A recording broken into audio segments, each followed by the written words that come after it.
Salut les amis et bienvenue sur Ronas Dev.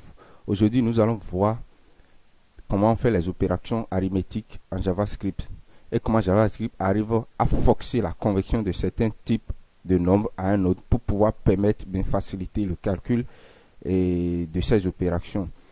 En plus, nous allons voir aussi comment nous pouvons utiliser certaines fonctions natives de JavaScript pour forcer la conversion d'un type de nombre à un autre. Et c'est ce qu'on va voir très rapidement aujourd'hui. Donc, si nous parlons des opérations arithmétiques, j'espère que beaucoup d'entre vous savent déjà ce qu'on appelle opérations arithmétiques, ce que nous faisons depuis les classes de base, depuis qu'on était étudiant, élève et autres. Donc, voilà des choses qu'on va voir aujourd'hui, aussi la conversion et autres. Donc, on va commencer très rapidement. Eh bien, je viens dans mon éditeur de texte et on fait comme d'habitude rapidement. Je crée un fichier HTML. Après ça, je crée aussi un fichier JavaScript que je vais nommer aussi index.js. Donc, je vais sur le fichier HTML. Je vais remplir ça du contenu rapidement.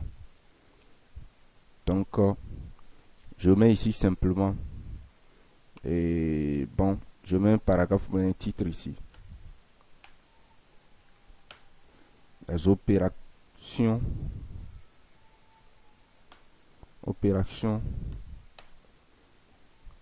arithmétiques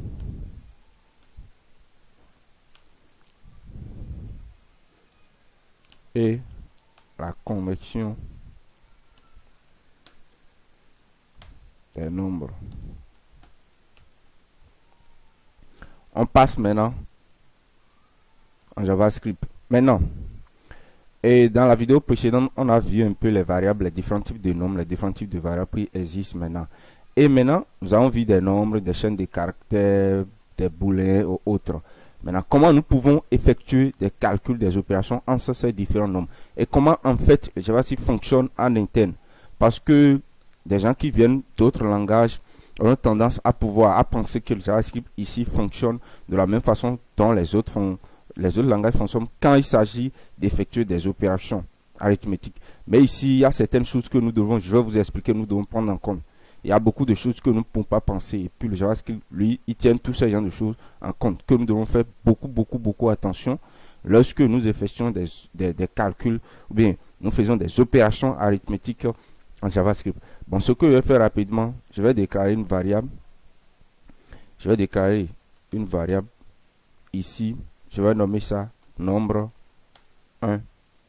Nombre 1. Voilà, il n'y a pas d'espace. Nombre 1. Je vais nommer ça. Je vais mettre 28 dedans. Après ça, on a dit que le point virgule est facultatif. Nombre 2. Je mets 10. Voilà. Maintenant, qu'est-ce que vous appelez les opérations arithmétiques? Les opérations arithmétiques, ce sont simplement des calculs. Mais les opérateurs qui permettent d'effectuer ces calculs, ce sont des opérateurs de base comme le plus plutôt, le moins, la division, la multiplication, le modulaire et autres. Voilà, non. Ce sont ces opérations. Ce sont ces opérations qu'on va effectuer. Donc, on va commencer par plus rapidement. Si nous voulons effectuer la somme de ces deux nombres rapidement, c'est simple. Donc, il suffit que je mette console.log ici et je dis de me faire sortir, de faire calcul de nombre 1 plus, vous mettez simplement plus ici, nombre 2. C'est facile. Plus nombre 2. C'est tout. Et quand je vais faire ça rapidement, je vais venir dans mon navigateur ici. Bon, j'ouvre ça. J'ouvre ça rapidement dans mon navigateur. Et mon inspecteur ici. Ah, oh, je vais placer ça en bas. Rapidement dans console. On a dit d'effectuer la somme de ces deux nombres. Voilà. Donc, console.log, nombre 1 plus nombre 2. C'est bon, on a fait ça. Il faut que je lis ça. C'est pourquoi je ne vois rien ici. Je ne vois rien ici. Donc, il faut que je lis le fichier. Donc, je vais venir ici en bas ici. Je mets script. Et je vais dire de me prendre le fichier index.js. C'est tout. Je fais ça, Je reviens ici. Paf, il m'affiche 38. 28 plus 10, ça fait 38. Vous voyez, non? Donc, je fais la somme de ces nombres. Donc, voilà comment on fait la somme des nombres, c'est-à-dire des nombres. Vous voyez, non? Des entiers, rapidement. Maintenant, quand il s'agit aussi de la soustraction, c'est exactement la même chose. Je fais la soustraction, donc le moins. Et quand je parle ici, nous allons voir le type par type, comment on fait la somme type par type. Ici, nous sommes sur des nombres, c'est-à-dire des nombres, des entiers, et des nombres relatifs, des nombres décimaux, en tout cas des floats, des integers pour des gens qui viennent d'autres langages et autres, des nombres à virgule, des nombres négatifs, des nombres ronds. Vous voyez, non? Donc, voilà, je peux mettre ici 10, c'est-à-dire 10.55. Donc, je fais la soustraction. Vous voyez, non? Donc, ça donne 17,45. Donc, ici, on a dit que JavaScript, pour des types, il prend tous les nombres combinés en tant que des nombres. Donc, je peux faire la soustraction entre des, la multiplication aussi. Donc, je peux multiplier ceci. Donc, il suffit que j'utilise simplement le signe de multiplication. Paf, et ça a donné combien? 295, tous ces trucs-là. Là. Je vais agrandir un peu mon truc là. Donc, voilà. Donc, je peux faire aussi la division. Il suffit que je fasse comme ça. Donc, vous utilisez le signe bas oblique. Voilà, non. Donc, le signe qu'on appelle généralement slash. Voilà. Donc, si je viens ici, ça fait la division. Voilà, non. Donc, ça divise 28 sur 10,55, ce qui donne 2,65 rapidement. Voilà, pour faire le nombre. C'est très facile. Mais vous allez voir, ici, on continue. Vous allez voir là où ça devient un peu complexe maintenant. C'est surtout ça qu'il faut faire attention. Maintenant, voilà comment on fait. Et on utilise les opérations arithmétiques. Maintenant, il y a un autre signe. Le signe, c'est le signe qu'on appelle le modulo. Le modulo. Donc, je vais utiliser le modulo simplement. C'est le pourcentage. C'est tout. Pourcentage, le modulo. C'est ni division, ni multiplication, ni soustraction, ni la somme. Donc, c'est modulo simplement. Maintenant, quand je viens ici, regardez ce que ça donne. Quand je fais 28 modulo 10,55, ça donne combien? 6,66.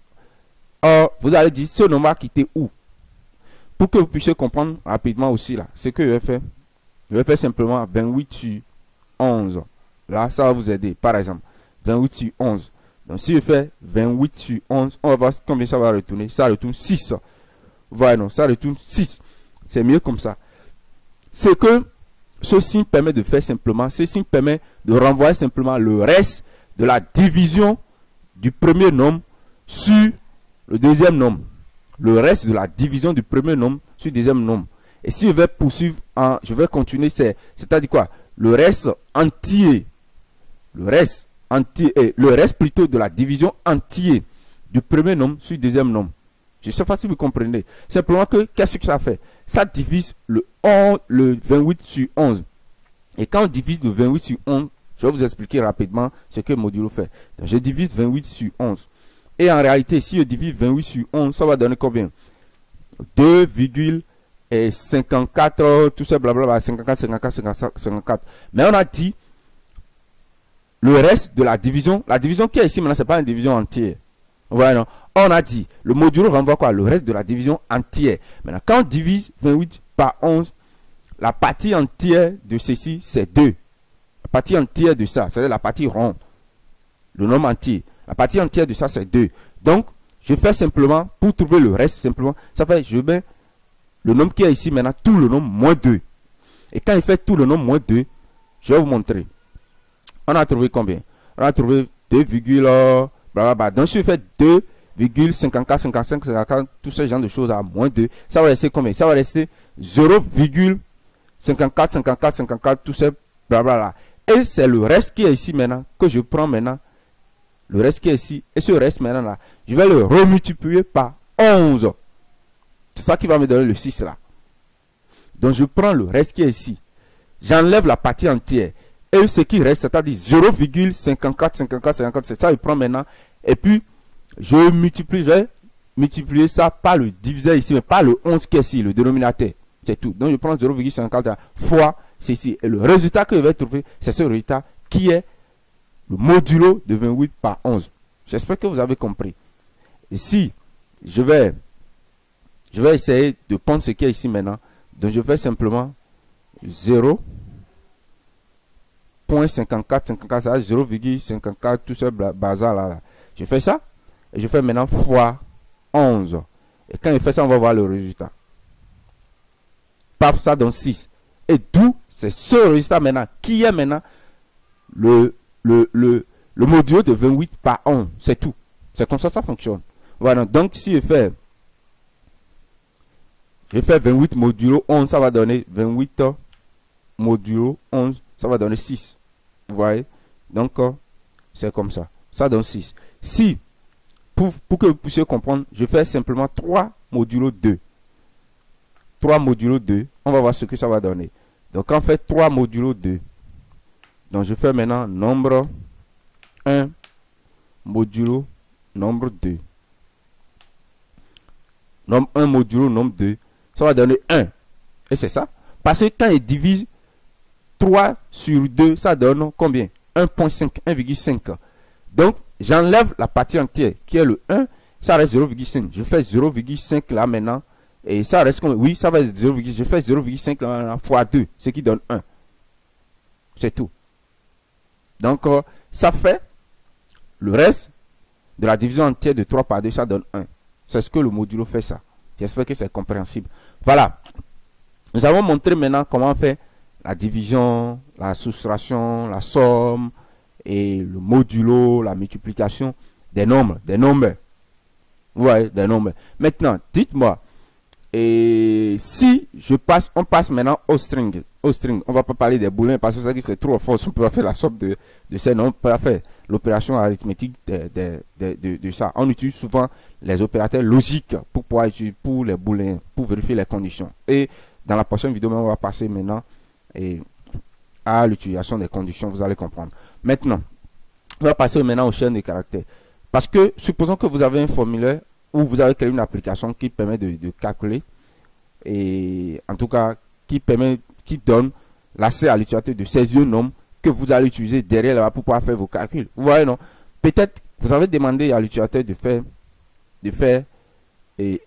saisir deux nombres que vous allez faire la multiplication, la soustraction, tout ce genre de choses là. Mais qu'est-ce qui vous dit que l'utilisateur va saisir un nombre? L'utilisateur peut saisir par exemple maintenant comment on dit, peut saisir un nombre quelque part et après va saisir comment on dit, une chaîne de caractères quelque part. Vous voyez, non? Supposons que nombre 1 que l'utilisateur a saisi c'est 3 et nombre 2 au lieu de saisir 4 par exemple maintenant il saisit une chaîne de caractères 4 comme ça. Vous voyez, non? Il va saisir 4 comme ça, 3 et 4. Ceci, ce qui est ici, comme c'est entouré de quoi? Comme c'est entouré de guillemets, de deux guillemets, ça veut dire automatiquement c'est une chaîne de caractères. Si vous venez ici, vous demandez maintenant le type du nombre 2, donc on sait comment demander le type type of nombre 2. Vous demandez ça, vous allez voir, il va vous dire que c'est une chaîne de caractères. Il dit quoi? C'est un string. C'est une chaîne de caractères. Donc, ceci, c'est pas un nombre. Parce que tout nombre, ou bien toute valeur entourée de deux guillemets est considérée en JavaScript comme une chaîne de caractères. Voilà, comme un string. Vous voyez? Donc, est-ce que je peux faire la somme des deux? Et puis, bien évidemment, je peux faire nombre 2 plus nombre 1. On va voir ce que ça va donner. Donc, je fais nombre 2 plus nombre 1. Et vous allez voir en interne comment JavaScript fonctionne. Nombre 2 plus nombre 1. Et quand il fait ça, je viens ici. Paf, il donne 43. Bizarre. Normalement, ça devait faire 3 plus 4. Ce qui va donner combien? 7. Mais, bizarrement, il met 43. C'est très bizarre. Et voilà, c'est sur ces genre de choses, je veux que vous mettez votre attention. C'est ça, c'est pour ça que j'ai dit, je vais faire une vidéo à part concernant les opérations et la conversion. Mais qu'est-ce que JavaScript fait ici? Il voit le premier nom, il voit que c'est une chaîne de caractères. Vous voyez, le premier nom. Même si vous posez votre curseur là, ici, il met var, nombre 2, string. Et vous posez votre curseur ici, var, nombre 1, nombre. Maintenant, vous voulez faire la somme. Vous faites l'opération arithmétique de deux nombres de types différents. Vous comprenez? Deux nombres de types différents. Maintenant, comment JavaScript fait ça? Normalement, ça devrait donner une erreur pour dire non, que vous pouvez faire une chaîne de caractères plus sorte. C'est bizarre. C'est bizarre. Mais JavaScript, ce qu'il fait, c'est quoi? Il est tellement intelligent pour savoir ce qu'il faut faire. Il regarde le premier nombre que vous avez donné. Ce nombre, c'est une chaîne de caractères. Maintenant, il regarde le deuxième nombre. Il voit que le deuxième nombre, c'est un entier. Mais il dit non. Le gars, il veut faire la somme d'une chaîne de caractères plus un entier, un nombre, plus un nombre. Mais peut-être il a commis une erreur. Il comprend que l'homme, l'humain, est rempli de défauts. L'humain peut faire des erreurs. Il dit, ben, peut-être le gars est en train de faire erreur. Et par conséquent, je ne crois pas qu'il est en train de vouloir faire la somme des deux nombres. Mais il veut faire ce qu'on appelle la concaténation des deux nombres.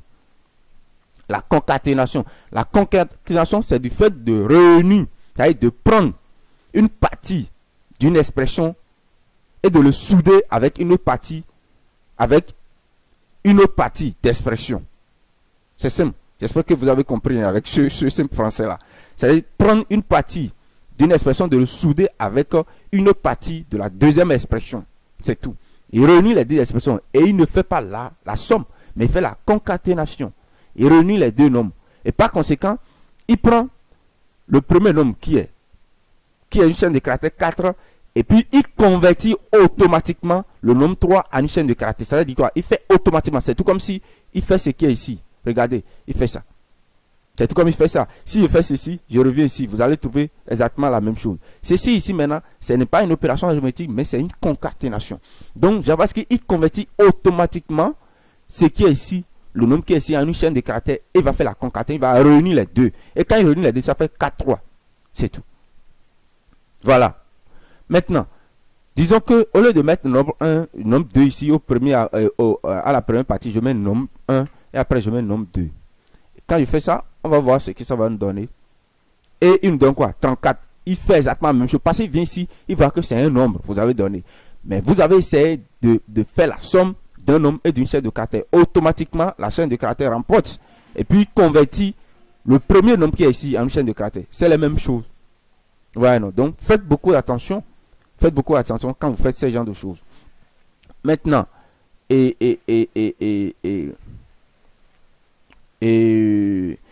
que je vais dire? Qu'est-ce que je vais dire encore? Donc, c'est ce que je vous ai montré ici est valable pour d'autres types. C'est valable pour beaucoup de choses. Quand le JavaScript constate que vous êtes en train de vouloir faire là, le truc là, il va faire le commande. Et par conséquent, quel est le piège qui est là? Je vous montre. J'ai dit tout à l'heure que vous avez un formulaire dont l'utilisateur doit saisir 2 valeurs, 3 valeurs, ça dépend. Et vous avez utilisé ces valeurs pour pouvoir faire des calculs internes là-bas pour votre application. Mais vous avez demandé au type de saisir un nombre, mais lui là saisi une chaîne de caractères. Ou bien supposons que au lieu de saisir un nombre, le gars fait ceci. Vous avez votre comment on dit? Vous avez votre truc là. Vous avez votre formulaire. Vous avez dit le champ de formulaire. Vous avez dit au monsieur ou bien à la dame de saisir un nombre. Mais la dame vient ici. Qu'est-ce qu'il fait? Il saisit, peut-être il veut saisir son âge, 24. Il finit de saisir 24, mais il ne sait pas. Sa main encore touche encore d'autres chiffres. D'autres lettres plutôt. Vous voyez, non? Ça touche d'autres lettres. Ici maintenant, eh bien, ce n'est plus un nombre. Quand JavaScript va vouloir récupérer la valeur depuis votre truc à formulaire, il va récupérer ça de cette façon. Et quand il récupère de cette façon, dans la variable de récupération, ça va ressembler à ce qui est ici. Ça là. Paf. Ça va l'entourer de guillemets. Parce que ça va voir que le gars, il va saisir. J'ai vu des lettres dedans. Par conséquent, ce n'est pas un nombre, c'est un string. Parce qu'il sait que dans une chaîne de caractères, on peut avoir des nombres. Mais dans des nombres, on ne peut pas avoir des lettres. Vous voyez? La réciprocité là n'est pas valable. Dans des chaînes de caractères, on peut avoir des nombres. Je peux dire j'ai 24 ans. C'est une phrase, c'est une chaîne de caractères. Mais dans un nombre, on ne peut pas avoir une lettre. Vous voyez, non? Maintenant, et par conséquent, l'autre remporte, la chaîne de caractères remporte. Et si vous venez ici, vous là, vous voulez utiliser ceci pour pouvoir faire vos calculs. Donc, si vous ne savez pas, vous ne faites aucune, comment on dit, vérification sur des nombres tapés par l'utilisateur, vous allez venir ici, vous allez vouloir utiliser ça ici pour pouvoir faire vos calculs. Et quand vous faites ça ici, au lieu de faire des calculs, lui fait la concaténation ici. Du coup, quand vous venez ici, vous dites de prendre nombre 1 plus nombre 2, peut-être vous voulez faire la sommation des deux pour trouver un résultat, pour pouvoir utiliser ça sur d'autres calculs, bien faire sortir des choses. Le truc va vous faire sortir une chaîne de caractères bizarre et ça va créer maintenant d'autres problèmes, des bugs, des trucs là, dans votre application et vous n'aurez pas le résultat attendu. Par conséquent, vous pouvez forcer la conversion d'un nombre. C'est là, nous allons parler de la conversion. Vous allez forcer la conversion d'un nombre tapé par l'utilisateur. Parce qu'on ne fait pas confiance à un utilisateur. Si vous développez une application, ne faites jamais confiance à l'utilisateur, celui qui va utiliser l'application. Dites-vous qu'il peut faire toutefois l'erreur à tout moment. Ou encore, pire, c'est que le gars sait très bien que vous avez demandé un nom, mais il tape une chaîne de caractères pour voir ce qui va se passer dans l'application. Il est mal intentionné. C'est à vous de bien contrôler votre application, l'application que vous développez. Pourquoi vous pouvez, par conséquent, vous allez forcer la conversion. Donc, pour forcer ça, vous venez ici, vous dites le nombre qui est ici là. Ce qui va taper ici, peu importe ce qu'il tape, il faut forcer ça, il faut convertir ça en un nombre, c'est-à-dire un nombre pour moi. Donc, par conséquent, vous allez utiliser la fonction qu'on appelle pass int. Pass int, ça veut dire quoi? Ce qui va saisir, c'est il faut me passer ça, transformer ça en un integer, int. Donc, si vous mettez int maintenant, ça va transformer ce qui est ici, la variable, ce que vous avez passé en paramètre à cette fonction. La fonction, simplement, vous mettez pass int, vous mettez en parenthèse et vous mettez maintenant ce que vous voulez convertir là-dedans. C'est tout, c'est simple. Gardez ça comme ça. On n'a pas encore vu les fonctions, mais gardez ça. Vous mettez pass int, vous mettez parenthèse, vous mettez ce qui est ici dedans. Donc, si vous faites ça simplement, il prend le nombre qui est ici, il transforme ce nombre en un entier, c'est-à-dire int, integer, entier, c'est tout. Et si vous faites ça maintenant, on va voir ce que ça va faire. Quand on fait ça, on vient ici, ça donne combien? 27. Donc, ça prend ici le 24 qui est ici, maintenant plus 3, ça fait 27. Donc, il comprend que ici, maintenant, si je prends ici, je dois avoir un nombre. Et du coup, qu'est-ce qu'il fait? Il regarde le débit, il trouve un nombre. Il continue jusqu'à ce qu'il trouve 24 au débit. Et du coup, quand il regarde le reste, il voit que c'est des lettres, ce ne sont pas des nombres. Et il va ignorer tout ce qui reste. C'est-à-dire qu'il va tronquer la valeur qui est ici. Il tronque la valeur. Vous voyez, non? Donc, il prend le 24 maintenant et il laisse tout. Et il considère que ce 24 maintenant, ce n'est plus une chaîne de caractères, mais un nombre. Il va transformer ça en un nombre. 24 plus 3 maintenant, ce qui va donner 27. Voilà. C'est simple. Vous voyez, non? C'est simple. C'est tout ce que vous devez faire ça. Vous voyez, non? Donc, du coup, quels sont les principes de... Je reviens sur pass int. On va finir avec ceci. Donc, je reviens ici d'abord. Pass int. Qu'est-ce qui se passe ici? Comment pass int fonctionne? Si vous mettez pass int, vous allez lui donner la valeur ou bien le nombre. Vous allez donner un paramètre ici, le nombre dont vous voulez convertir en un entier ici. Ce nombre, c'est nombre 2. Et il peut prendre en deuxième paramètre, vous mettez virgule, il peut prendre la base dans laquelle le nombre se trouve. Le nombre qui est ici peut être dans la base 10, ou bien dans la base 16, hexadécimale, ou bien dans la base 8. Une base octale. Vous voyez, non? Donc, soit dans la base 10, soit dans la base 16, soit dans la base 8. Des nombres, si le nombre est dans la base 10, ça commence par des nombres décimaux. La base 10, c'est-à-dire de 0 à 9. C'est-à-dire 2, 4, tout ça, genre de choses. La valeur de ce que vous avez passé ici doit commencer forcément par un nombre entre 0 et 9, la base 10. Si c'est dans la base 16, ça doit commencer par 0 ins. C'est-à-dire que la valeur de ce qui est ici doit commencer par 0 ins. Et vous précisez la base qui est ici. Si c'est en base octale, ça doit commencer par 0. Pas de défaut, si vous ne mettez rien, il convertit le nombre, il considère que le nombre qui est ici est en base 10. Et il va le convertir en base 10. Vous mettez, vous voyez, non? Vous pouvez aussi préciser, donc vous mettez simplement 10 ici. C'est la même chose. Vous mettez 10 ici, ça va fonctionner. Quand je mets 10 ici, il va me convertir ça en base 10, ce qui va donner 24. Maintenant, si vous voulez aussi, vous pouvez dire que c'est en base 8. Paf, ici. Et ici, si c'est en base 8, il va convertir ça en base 8, ce qui va donner 20 ici, c'est-à-dire 2 0. C'est en base 8 ça. Et la valeur commence par 0 normalement. Si on parle de base 8, donc ça commence par 0. Et vous allez trouver les 20 qui sont ici. Si vous voulez la conversion en base 16, vous mettez simplement 16 ici. 16. Et si la base est en 16, vous commencez, c'est ce qui est ici, par 0, 1, tous ces gens, si vous voulez ou pas. Hein. C'est à vous de décider. Mais il va prendre en compte tous les chiffres qui sont ici. Passez, la base 8 aussi a des lettres. Il va prendre en compte plutôt toutes les lettres qui sont ici. La base 8 a des lettres. Donc, il voit 5, 91. Vous voyez, non? Donc, c'est comme ça se passe. Si il met 0, ici, il met 0, ici, et c'est la même chose. Vous voyez. Donc, voilà comment vous allez utiliser, ou bien préciser aussi les bases. Voilà la première conversion. La deuxième fonction que je vais vous montrer. Et comment ceci ça fonctionne? Comment ça fonctionne? Je vous explique. Vous devez commencer par un nombre. Si vous commencez par un nombre, il regarde, il prend le nombre. Quand il finit, il va que la valeur qui suit directement le dernier nombre est une lettre, alors il va tanker tout ce qui reste.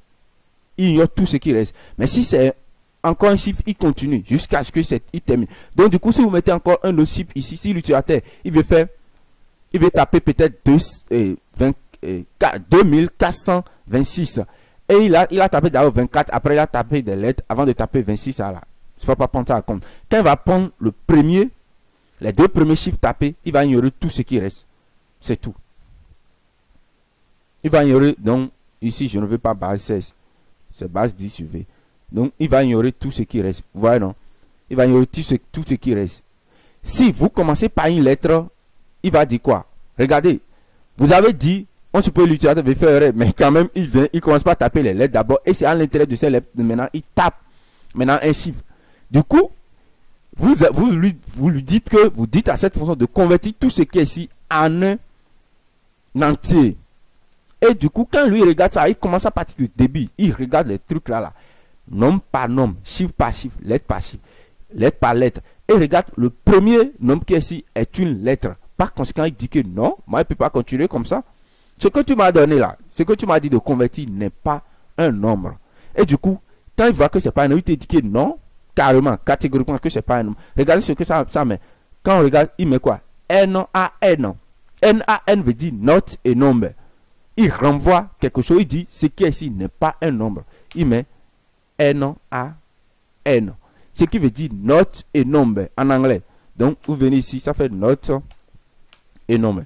Je profite en même temps pour vous parler de comment on dit. Je profite en même temps pour vous parler des commentaires. Ici, ce que vous voyez, il considère ce qui est ici maintenant comme une instruction. Un code JavaScript, c'est que j'ai mis. Mais moi, je vais juste mettre quelque chose ici pour vous expliquer quelque chose, c'est tout. Je n'ai pas mis un code JavaScript. Maintenant, du coup, si vous êtes en train de coder et vous voulez mettre certaines phrases quelque part pour pouvoir comprendre certaines choses, voilà, non. Vous êtes en train de coder et vous voulez dire ici c'est ce que j'ai mis ici, ici c'est ce que j'ai mis, ici c'est ce que j'ai mis. C'est possible de l'écrire directement dans le code, même si c'est des phrases simples qui vont vous permettre simplement de comprendre le code.